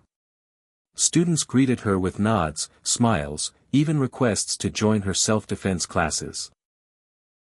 Logan stood beside her, a constant pillar of support, as they welcomed new students eager to learn not just to defend their bodies, but to build their confidence and inner peace. Jasmine's journey had come full circle, from the bullied new girl to a beacon of hope and strength. She had chosen her path, and with every step, she inspired others to find their own. The battle wasn't just against bullies or fear, it was against the limits we place on ourselves. And Jasmine was ready to break every one of them. That afternoon, as the sun dipped low, casting a golden glow over the school grounds, Jasmine stood in the gym watching her students practice. Their movements were hesitant but growing stronger with each pass. She felt a surge of pride and purpose. This was more than a class. It was a movement, a new beginning. And Jasmine was at its heart, not just fighting, but leading with courage, control, and love. The days following Jasmine's quiet victory were a delicate dance of change in the hallways and classrooms of Lincoln High. The tension that had gripped the school seemed to ease, replaced by a tentative hope. Jasmine wasn't just the girl who had stood up to Haley, she was becoming someone who inspired respect, not fear. The shift wasn't sudden, but it was undeniable. Jasmine noticed it in the way students greeted her with nods and smiles, in the whispers that stopped when she walked by, replaced with curious glances. Even some of Haley's former crew, now unsure of their place, edged closer to Jasmine's circle. One afternoon, Sarah, who had once been Haley's right hand, approached Jasmine after practice. "Hey," Sarah began, her voice hesitant, "I just wanted to thank you. For what you did. For showing me there's another way." Jasmine looked up from tying her belt, her eyes softening. "It's never too late to change, Sarah. We all deserve that chance." The moment was small but powerful, a seed of reconciliation planted amid years of hurt and anger. As the weeks passed, Jasmine made it a point to reach out to others caught in the toxic cycles of bullying and fear. She invited students who had felt isolated or targeted to join her self-defense classes, creating a safe space where strength wasn't about domination, but about protection and respect. Malik watched his sister with wide-eyed admiration. "You're like a superhero," he said one evening as they walked home from school. But you don't even wear a cape. Jasmine laughed softly, grateful for the simplicity of his belief. It was more than just teaching moves, it was about building community, something she had longed for since her own arrival. One day, Jasmine received a message from Emily, a student who had quietly supported her from the beginning. "Hey, want to grab lunch? I think we should plan something big, a school-wide event to promote kindness and respect." Jasmine's heart lifted. This was exactly the kind of bridge she wanted to build. Together, they organized a respect rally, inviting teachers, students, and parents to celebrate the power of empathy and understanding. The day of the rally was filled with music, speeches, and workshops. Jasmine spoke candidly about her journey, the pain, the growth, and the choice to lead with strength and compassion. Her words resonated deeply, drawing tears and applause from the crowd. Logan stood beside her, proud and supportive, his presence a steady reminder of the friendships that had helped her through. Haley, now a shadow of her former self, watched from a distance. She seemed to grapple with the change around her, her influence slipping away, replaced by a new respect for Jasmine's leadership. But Jasmine didn't seek revenge or grudges. She believed in the power of forgiveness and the possibility of transformation. After the rally, Sarah approached Haley quietly. "Maybe it's time we tried something different," she suggested. Haley looked away, conflicted but thoughtful. It was the beginning of a slow healing, not just for Jasmine, but for the entire school. As spring turned to summer, Jasmine's influence grew beyond the gym walls. Students volunteered to help with community projects, support each other, and stand against bullying in all its forms. Malik, inspired by his sister, started his own club focused on kindness and inclusion at his middle school. Jasmine's father's lessons echoed in every step she took, protecting with strength, leading with love. One evening, as the sun set behind the school, Jasmine sat with Logan and Malik on the bleachers. They watched as students practiced together, laughter filling the air. Jasmine felt a deep sense of peace. The bridges she had built were more than just connections, they were lifelines of hope and healing. She realized that strength wasn't just about fighting or standing alone, it was about coming together, breaking down walls, and lifting each other up. In that moment, surrounded by friends and family, Jasmine knew she was exactly where she was meant to be. The journey ahead would still have challenges, but she was ready to face them, with an open heart and unwavering courage. Life was no longer a battle to survive but a path to build, one bridge at a time. The afternoon sun filtered softly through Jasmine's bedroom window as she sat on her bed, clutching an envelope she hadn't dared to open until now. It was worn at the edges, yellowed slightly with age, and bore her father's handwriting, a script she recognized instantly, though the words inside remained a mystery. For months, the letter had waited in a drawer, tucked away alongside old photographs and keepsakes from a life that felt both distant and near. She hadn't been ready to face it. Today, something inside her shifted. The battles she had fought, the strength she had found, it all culminated in this moment. With a deep breath, Jasmine broke the seal and unfolded the letter carefully, as if it held a fragile world inside. The first line spoke of love, pride, and hope. Her father wrote about protecting those who couldn't protect themselves, not just with fists or skill, but with heart. Strength, he penned, is more than muscle. It's courage, compassion, and the wisdom to know when to fight and when to forgive. Tears welled up in Jasmine's eyes as she read the words that felt like a final embrace from a man she missed every day. The letter continued, sharing memories of his own struggles and the lessons he wished to pass on. He wrote about sacrifice, about the pain of leaving his family behind but the hope that they would carry his spirit forward. He encouraged Jasmine to use her gifts not for vengeance but for healing, to lead with kindness and strength intertwined. As she read, Jasmine felt a release, a weight lifting from her shoulders. The anger, the grief, the doubt, they all found a place to rest. She realized that her father's words weren't just advice, they were a legacy, a map for her future. That evening, Jasmine shared the letter with Malik and Logan, her voice trembling with emotion. Malik listened wide-eyed, gripping her hand tightly. Logan nodded, understanding the depth of what she was experiencing. The letter was more than just paper and ink, it was a bridge between past and present, a reminder that love endured beyond loss. In the days that followed, Jasmine found herself returning to the letter's message again and again. It became a source of strength during moments of doubt and a guide when faced with difficult choices. She began to see her journey not just as a fight against bullies, but as a mission to embody the qualities her father had cherished. The school felt different now, not just a battleground, but a community that she could help nurture and protect.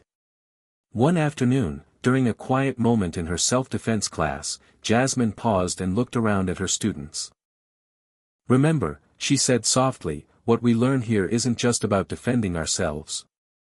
It's about protecting others, about standing up for what's right, and leading with love." Her words resonated deeply with those around her, creating a ripple of understanding and commitment. The letter had awakened something inside Jasmine, a clarity of purpose that steadied her steps. She felt ready to face whatever challenges lay ahead, fortified by the knowledge that her father's spirit walked beside her. That night, as she placed the letter back into its envelope and tucked it safely away, Jasmine smiled for the first time in a long while. The past no longer held her captive. Instead, it was a foundation on which she could build a future, one defined not by fear or pain, but by strength, love, and hope. The school auditorium buzzed with excitement, a crowd gathered for the annual Youth Leadership Awards. Jasmine sat quietly backstage, her heart pounding with a mixture of nerves and pride. This night marked a turning point, not just for her, but for everything she had fought to overcome. The air was thick with anticipation as students, teachers, and families filled the seats, their faces glowing under the soft stage lights. Jasmine's name had been nominated for a leadership award, a recognition she never imagined she'd receive when she first walked into Lincoln High as the new girl, scared and alone. Logan was by her side, offering quiet encouragement. Malik, too, was there, eyes shining with admiration for his big sister. When Jasmine's name was called, the room erupted in applause. She took a deep breath and stepped onto the stage, the spotlight warm on her skin.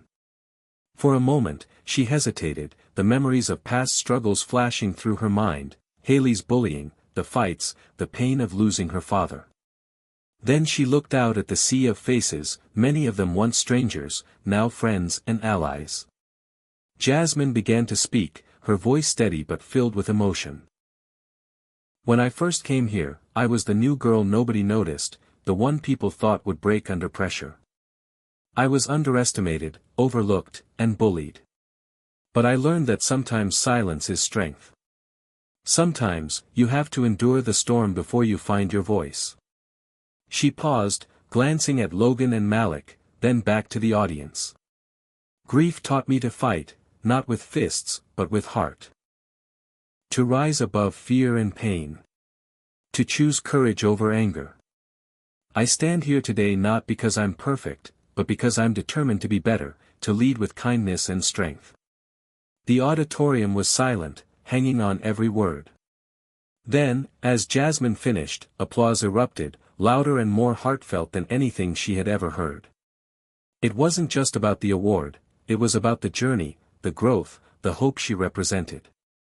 After the ceremony, students and teachers approached Jasmine, congratulating her and sharing their own stories of struggle and resilience. She realized she was no longer alone, she was part of a community that believed in lifting each other up. Malik hugged her tightly. "You did it, Jace. You're amazing." Jasmine smiled, feeling a deep sense of fulfillment. That night, as she sat with Logan and Malik under a sky full of stars, Jasmine reflected on how far she had come. The battles, the losses, the victories, they all led to this moment of new beginnings. She knew challenges would still come, but now she had the strength, the support, and the clarity to face them. "Sometimes silence is strength," she whispered, "but there comes a time when your voice matters more."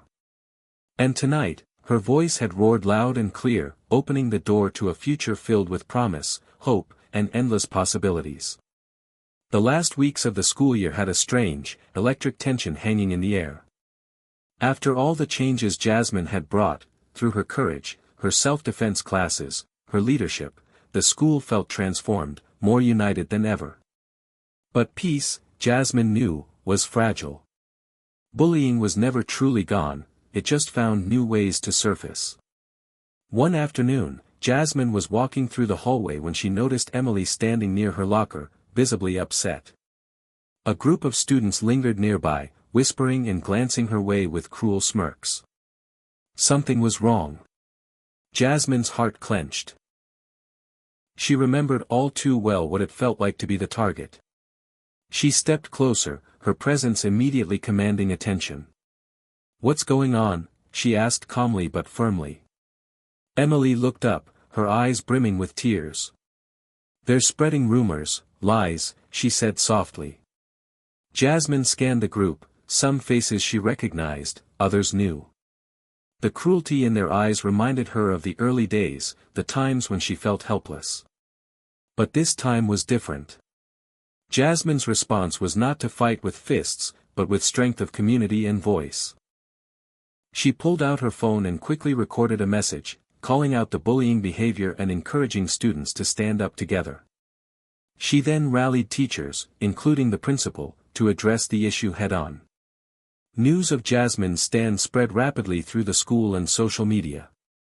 Students organized meetings, sharing stories and strategies to combat bullying. What had once been whispered in hallways was now confronted openly. Jasmine became a leader not just in martial arts, but in creating a culture of respect and kindness. Logan stood by her side, helping organize student groups and communicating with school staff. Malik cheered her on, proud beyond words. The bullying that had once threatened to tear them apart was now the very thing that united them. Jasmine's influence shifted the tone of Lincoln High, making it a place where fear no longer ruled. Instead, students found courage in each other. Teachers expressed gratitude for Jasmine's leadership and the way she helped foster a safe learning environment. Even some of Haley's former followers joined the movement, wanting to be part of something better. Through it all, Jasmine never forgot the lessons her father taught her: to protect, to lead with love, and to choose peace over violence. When challenges arose, she met them with calm resolve, encouraging others to do the same. The final test wasn't a fight in the gym or a showdown with bullies, it was the transformation of a community, the creation of a safe space where every student could thrive. And Jasmine had led the way. As the school year drew to a close, Jasmine stood once again in the gym, surrounded by friends, students, and teachers who had become like family. She smiled, knowing that while the journey had been long and hard, they had all grown stronger together. The future was still uncertain, but with courage, kindness, and unity, Jasmine believed anything was possible. Life had tested her, but she had passed with grace and strength, proving that the greatest battles are won not with fists, but with heart. The morning air was crisp and calm as Jasmine walked slowly up the path to the cemetery. The trees swayed gently, their leaves whispering secrets of time and healing. That eye in her hand, she carried a small, carefully wrapped bundle, a black belt folded neatly and a framed photo from the school martial arts showcase. It was the culmination of a journey marked by pain, growth, and ultimately, peace. Jasmine paused in front of her father's grave, the stone smooth and simple, engraved with his name and dates. She knelt down, the weight of the past years settling over her like a quiet embrace. Carefully, she placed the black belt on the grass and set the photo beside it. Memories flooded back, the first time she tied that belt around her waist, her father's patient guidance, his last words urging her to protect with strength and lead with love. She reached out and touched the cold stone, her fingers tracing the letters as if drawing strength from them. Tears welled up but did not fall. Instead, a serene smile spread across her face. Jasmine whispered softly, "This is for you, Dad. I'm still learning. Still growing. But I'm here. And I'm ready." The years of struggle, the bullying, the loss, the doubts, felt like distant storms now weathered. What remained was the quiet power of resilience and love. Jasmine stood, took a deep breath, and looked up at the brightening sky. Her journey had come full circle. She remembered the words she had spoken at the Youth Leadership Awards: "Life is full of surprises, but love will always lead the way." That truth echoed within her, steady and sure. Returning to the school, Jasmine found a new rhythm in her life. The self-defense classes continued to thrive, drawing more students eager to learn not just how to defend themselves, but how to stand up for others and build community. Logan and Malik remained close, their bonds unbreakable. The school was no longer just a place of conflict, but a space of growth and connection. Jasmine had become a symbol of hope and strength, not because she was perfect, but because she had chosen to rise above adversity with grace and heart. Her father's legacy lived on through her actions, inspiring those around her to face their own challenges with courage. On quiet evenings, Jasmine would reflect on how far she had come, from the scared new girl hiding in shadows to the confident leader lighting the way for others. The scars remained, but they were marks of survival, reminders of battles fought and lessons learned. More importantly, she had learned that true strength was found not in violence or revenge, but in compassion, forgiveness, and the courage to keep moving forward. As she looked ahead to the future, Jasmine felt a profound peace settle within her. Life's surprises would come, as they always did, but she was ready. Love, she knew, would always lead the way. With one last look at the photo and black belt left by her father's resting place, Jasmine smiled. The journey was far from over, but now, she walked it with open eyes, an open heart, and unshakable strength. And that made all the difference. Hit subscribe and leave a comment with where you're watching from. This story might just spark a new beginning. What's one thing that always pushes you forward, even when things get tough?